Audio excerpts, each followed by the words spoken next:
What's up, YouTube? This is G-Man coming at you. This is part number 17 and of Dr. Sungenis Flat Earth, Flat Wrong response, Sungenis and Kent Hovind's video. In the last video, we were talking about the circle of the Earth and how could you possibly think that it's talking about a sphere whenever it clearly says circle. Let's go ahead and get on it.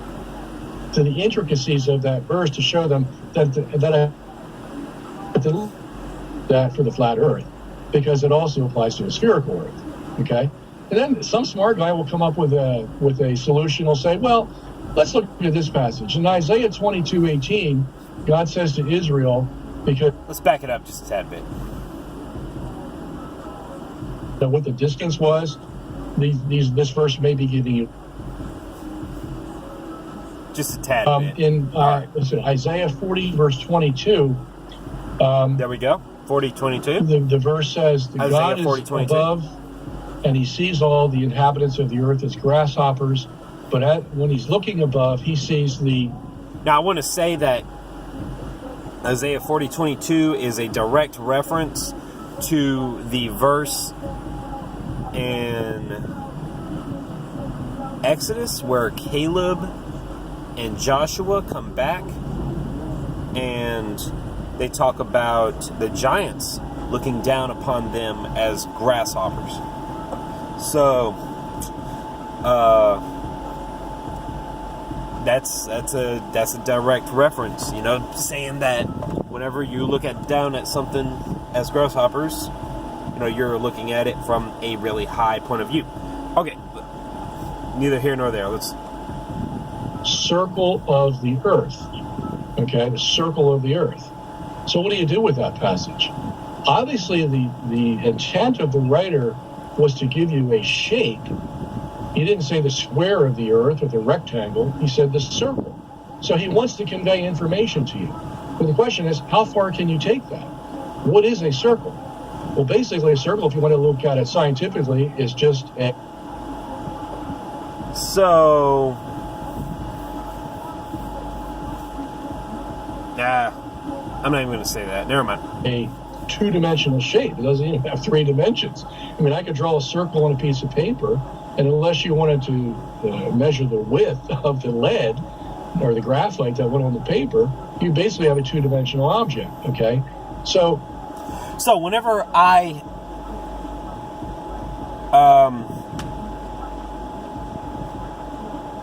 heard about this verse, the circle of the earth, I was already a flat earther whenever I heard it, but I heard it from Living Waters Ministry from Ray Comfort, and they have a video that says that no matter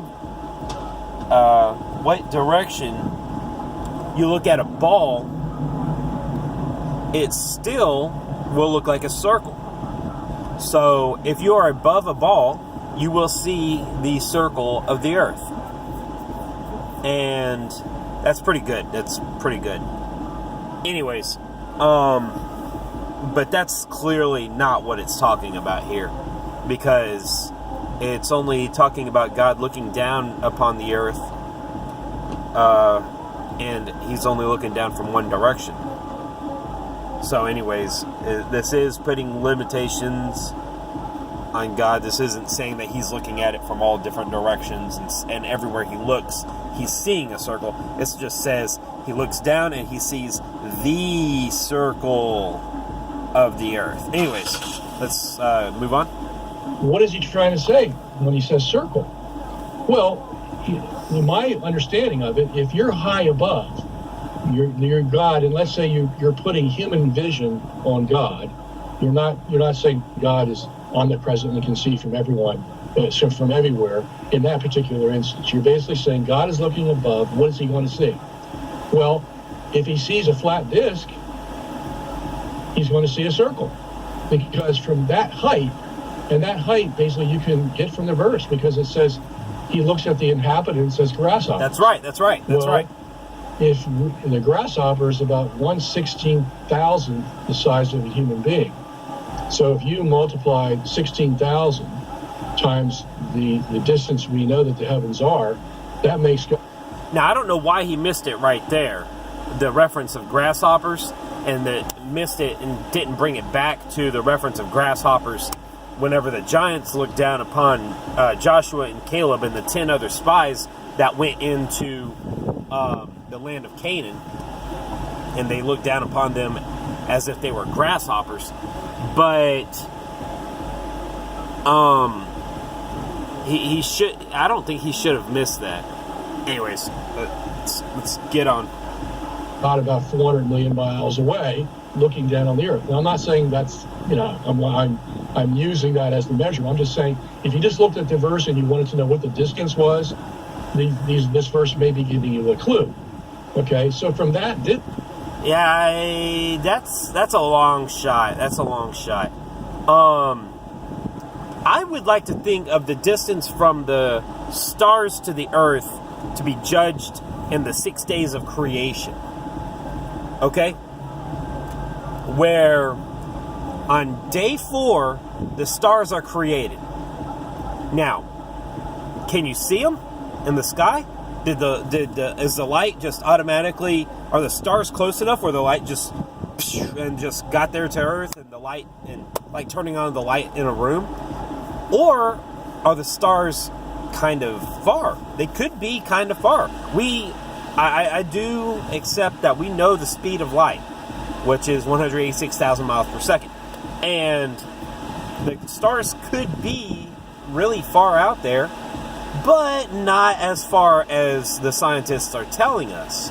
The stars, I would like to think, it would be very, very poetic to think that on day 6, whenever God created the land animals and man and creeping things on the earth and all the beasts of the field and all the cattle and the light from the stars, he would have created them on day 4, and they would have started sending out light on day 4. And then on day 6, now this is just poetic, he creates man, and man wakes up, and all of a sudden he starts to see the light from the stars. One star here, one star there, one star, and all of a sudden, the whole sky just lights up with all the stars.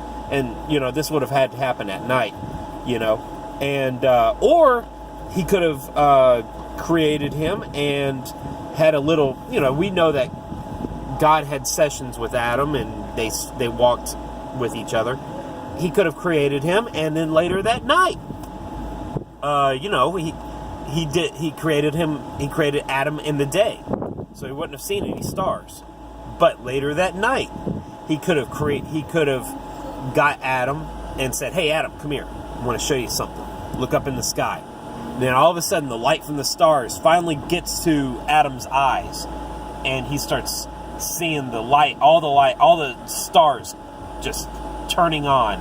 The light finally reaches his eyes, and the light's been traveling since day 4, and it finally gets to the earth, and that just be kind of poetic, the light. I that's pretty cool to me. Okay, so let's move on. Man, we're already at 9 minutes. All right, let's get over 10 minutes. Let's do it. Distance. If you look at a disc or a sphere, you're going to see a circle. Okay? So basically, the Bible's not really helping us there with the shape of the earth, because a circle can be applied to a disc or a sphere. But it is helping us whenever it later says that the heavens are spread out like a tent. Because a tent is a structure that's spread out over a flat surface. That's simple. So this ambiguity in that passage causes arguments between flat earthers and non-flat earthers as to what is the shape of the earth. Okay?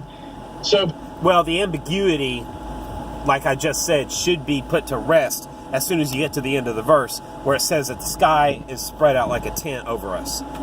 We're on the flat surface, the sky spread out like a tent. All right. Basically, I have to educate them to that to the intricacies of that verse to show them that that for the flat Earth, because it also applies to a spherical Earth. Okay, and then some smart guy will come up with a solution. Will say, well, let's look at this passage in Isaiah 22:18. God says to Israel, because He's angry at them for their apostasy, and He says, "I will throw you like a ball into the country, into the next country." Okay? He's about to say. Now the word for ball there is the Hebrew word door. And the verse actually says like a ball, so it's actually the Hebrew word kador, because the ka is a simile. It's like a like or an as in English. At any rate, so they say, see, this is where God uses a ball, which is a sphere, and He obviously didn't use it in Isaiah 40:22, the verse we just covered about the circle of the earth. And so their conclusion is, if God wanted to say that the earth was a sphere, then He would have put the Hebrew word kador in Isaiah 40:22, and it would say, and God looks from above and He sees the kador of the earth, the sphere of the earth. And so they conclude, because He didn't do that, that means the earth is a disk and not a sphere, you see. And that makes logical sense, doesn't it? I mean, if I were a flat earther, I would love that argument.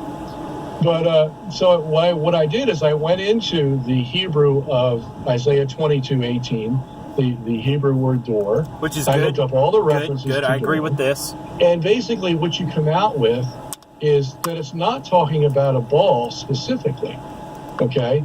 That's just the best English translation that could be put on the word from that particular translator. Good job. Basically, the word kador means something that rolls. Okay? So that could be a cylinder, it could be a hoop, it could be a disc, or it could be a sphere. We don't know. Okay, there's my run. I got to go take this Uber run, and plus, it's the end of the video. So, he's making a really good point. I'm going to continue this in the next video. All right, G-Man out. The timing is 31 minutes exactly. That's where I'm at. 31 minutes into the video. G-Man out.